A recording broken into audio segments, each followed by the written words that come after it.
आपस में मीटिंग हुई उनकी, मशवरा हुआ, लेकिन उन लोगों ने मशवरे में एक चीज़ तय किया कि हमें हर हाल में सच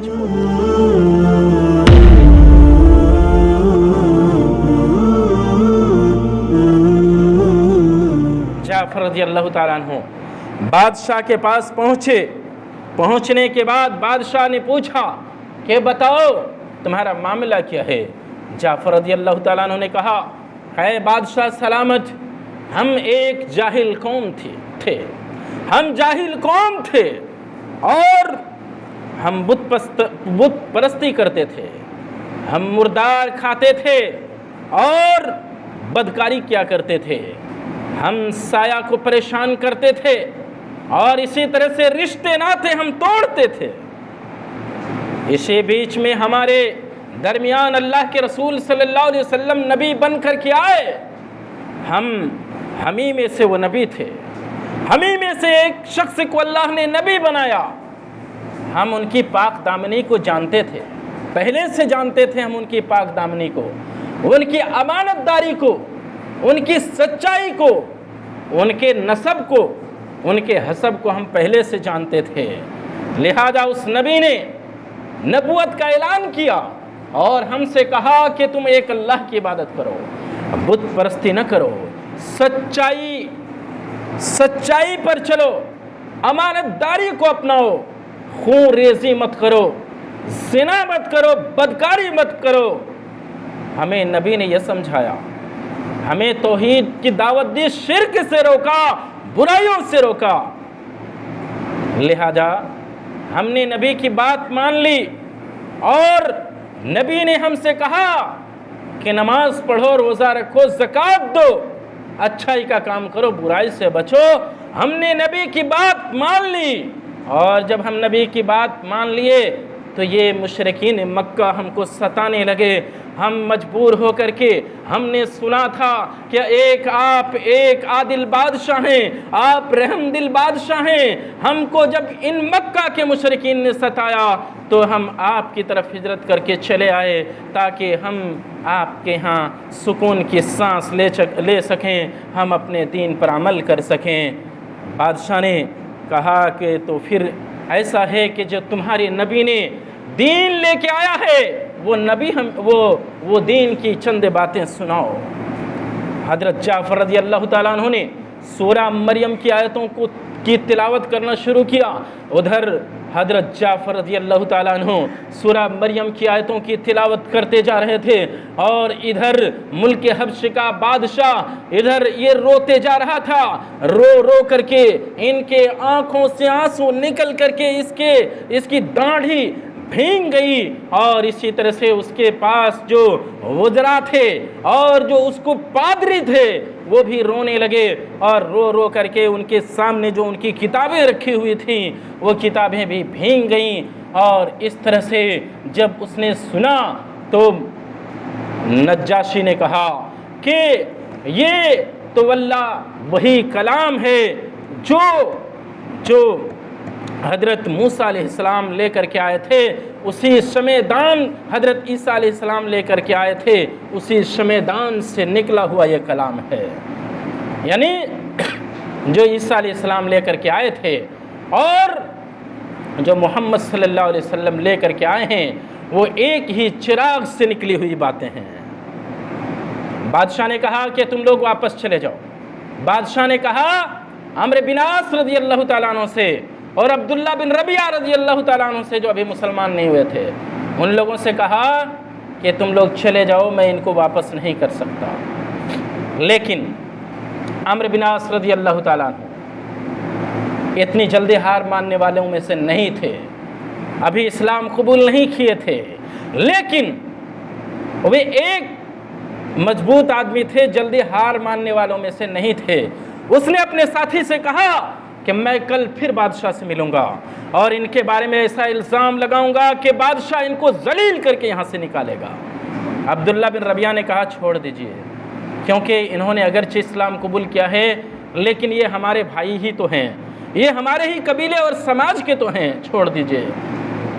अम्र बिन आस ने कहा नहीं, मैं कल इनको यहाँ से रुस्वा करके निकालूंगा और बादशाह से इसके बारे में ऐसा इल्ज़ाम लगाऊंगा कि ये कहीं के नहीं रहेंगे। दूसरा दिन हुआ, दूसरा दिन फिर अम्र बिन आस रज़ियल्लाहु ताला अन्हु दरबार में पहुंच गए।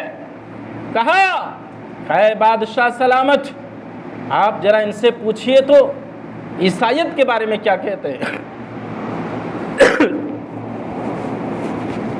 बादशाह सलामत, आप इनसे पूछिए तो सही कि ये ईसा अलैहिस्सलाम के बारे में क्या कहते हैं। बादशाह चूंकि ईसाई था, कहा कि हम यहाँ तीर मार ले जाएंगे। बादशाह से कहा कि ईसा अलैहिस्सलाम के बारे में इनका अकीदा आप पूछिए। जाफर रज़ियल्लाहु ताला अन्हु को, आपकी टीम को, सहाबाए किराम की जमात को बुलाया गया।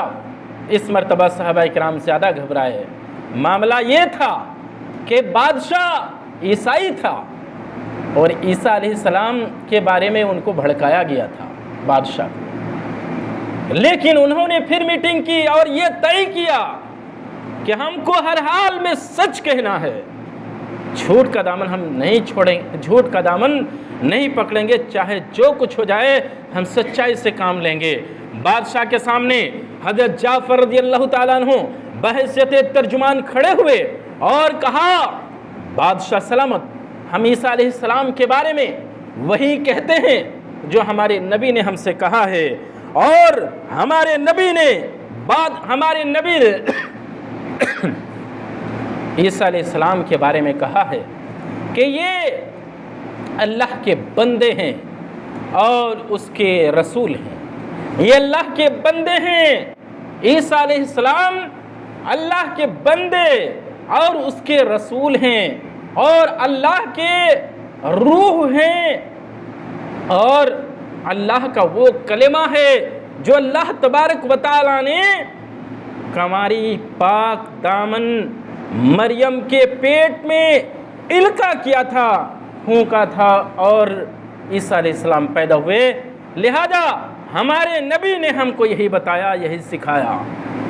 हजरत मुल्क हब्श का बादशाह नज्जाशी, असहमा नज्जाशी, उसने एक तिनका उठाया और कहा कि ये तिनका के इन्होंने जो ईसा अलैहिस्सलाम के बारे में कहा वो इस तिनका से भी ज़्यादा ईसा अलैहिस्सलाम नहीं है। यानी ईसा अलैहिस्सलाम के बारे में इन लोगों ने जो तर्जुमानी की और इनके नबी ने जो बताया है बिल्कुल सच है, हक है। और ईसा अलैहिस्सलाम के बारे में जो लोग बढ़ा चढ़ा करके कहते हैं कि ईसा अलैहिस्सलाम ही अल्लाह थे, बात गलत है। मुसलमानों ने जो ईसा के बारे में तर्जुमानी की वही सच है, हक है। वहाँ बादशाह के सामने जो उनके उसको पादरी और ईसाई के आलिम बैठे थे, उनको बड़ा चोट लगा। कहा कि हमारा बादशाह भी अब मुसलमानों का हम ख्याल और मुसलमानों की तरह बात करता है। हम तो पादरी इस बात को साबित करते हैं कि ईसा अल्लाह का बेटा है और ये हमारा बादशाह भी मुसलमानों का हम ख्याल है। लिहाजा उनके दिल में चोट लगी। उसने कहा, हूँ ये कैसे हो सकता है? कहा, तुम्हारे हूँ करने से कुछ नहीं होने वाला। ये बात यही सच है, यही हक है जो मुसलमानों के तर्जुमान ने कहा, यही बात सच है। और अम्र बिन आस रज़ियल्लाहु ताला अन्हु और अब्दुल्ला बिन रबिया रज़ियल्लाहु ताला अन्हु जो अभी मुसलमान नहीं थे और कुफ़ारे कुरैश का सफ़ीर बन करके गए थे और इनको वापस लेने के लिए आए थे हब्श के अंदर। बादशाह ने कहा, मैं इनको तुम्हारे साथ नहीं कर सकता और ये जो तोहफे तहाइफ दिए हो मुझे ला करके, तुम्हारे इस तोहफे तहाइफ की ज़रूरत नहीं है मुझे। अल्लाह ने मुझे मुल्क हब्श की हुकूमत अता की है, सल्तनत अता की है। मैं एक सल्तनत का मालिक हूँ, मैं एक हुकूमत का मालिक हूँ। मुझे तुम्हारे इस तोहफे की ज़रूरत नहीं है।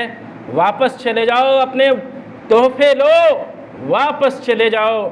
ये दोनों वहाँ से रुस्वा होकर के हबशे से वापस मक्का में चले आए। मोहतरम हज़रात, वक्त ख़त्म हो गया। हमने देखा कि किस तरह से जाफ़र रज़ी अल्लाह ताला अन्हु ने हबशा के बादशाह के सामने इस्लाम की तर्जुमानी की। हमें भी कभी ऐसा कोई छेड़ने की कोशिश करे, इस्लाम को बदनाम करने की कोशिश करे, दीन को बदनाम करने की कोशिश करे, दीन के बारे में बुरा भला कहे, तो हमें भी दीन इस्लाम की तर्जुमानी करनी चाहिए बेबाक अंदाज से, ना कि ऐसा नहीं कि हमें ही दीन से कोई दिलचस्पी नहीं है।